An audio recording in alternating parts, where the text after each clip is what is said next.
Hello. So on Sunday mornings here at Riverside Elim, we're going to start a new teaching series.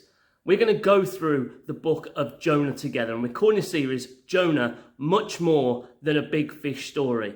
And I don't know what you know about Jonah, but I can tell you the Jonah story is much more than a big fish story. It's a story about running away. It's a story about being thrown overboard. It's a story about being in dark places. It's a story about doing what God says.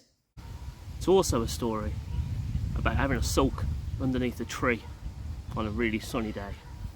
But most of all, it's a story about God's grace. It's a story about God's mercy, God's love for all people, not just a select few. And no matter what we think or how we feel, God's love, justice and mercy is for all. So why don't you join us on Sundays? The service starts here at 10:30 at the Dog Lane building, and we're just going to be telling the story of Jonah together, looking at God's grace, God's mercy, knowing that Jonah's story is much more than a big fish story. It's a story about God's grace for everyone. So why don't you join us, and we'd love to see you there.